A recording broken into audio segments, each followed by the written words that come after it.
Good morning, students. Welcome back. This is me, your English teacher, Sonal Miss. Student, in the previous video, we have already discussed about the uses of a and an. You can look here.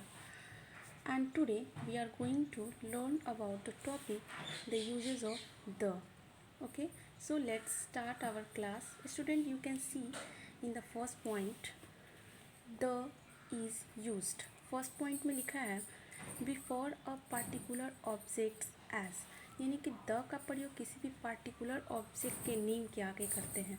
In example I have written this is the girl who missed her class, यानी यही वो girl है जिसने अपनी class को missed किया. और ये जो गर्ल वर्ड है ये यहाँ पे पार्टिकुलर गर्ल है, पार्टिकुलर नेम है, इसीलिए इसके आगे हमने क्या यूज़ किया, the.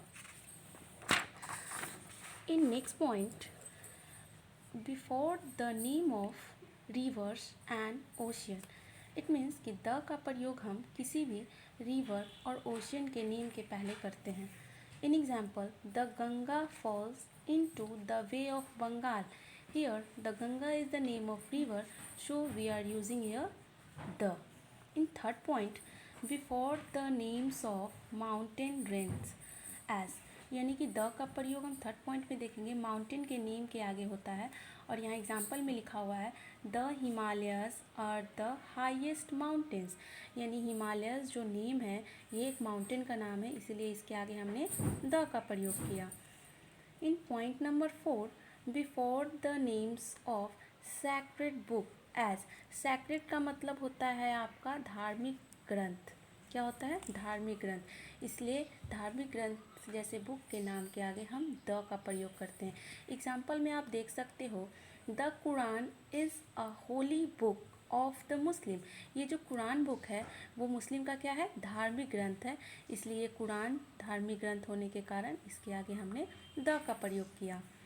Point number 5, before the names of newspapers and magazines, यानी द का प्रयोग किसी भी न्यूज़पेपर के नेम या फिर किसी भी मैगजीन के नेम के आगे भी हम द का प्रयोग करते हैं.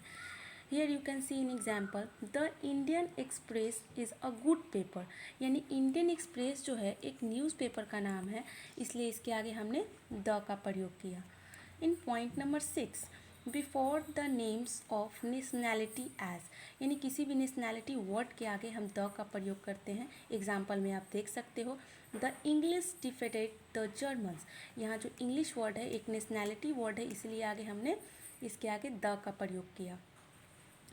इन point number 7, before adjectives in the superlative degree as, यानी कोई भी सुपरलेटिव डिग्री से रिलेटेड जो वर्ड्स होते हैं उसके आगे भी हम द का प्रयोग करते हैं. You can C in your example Raju is the cleverest boy in the class, Raju जो है अपने क्लास में अपने वर्ग में सबसे चालाक लड़का है. और ये जो क्लेवरेस्ट वर्ड है ये सुपरलेटिव डिग्री से रिलेटेड वर्ड है, इसीलिए इसके आगे हमने द का प्रयोग किया. In point number 8, you can see before the name of certain building and the noun denoting natural phenomenon, यानी कि द का प्रयोग हम किसी भी सर्टेन बिल्डिंग के नेम के आगे करते हैं या फिर किसी तरीके के नेचुरल फेनोमेनन के आगे.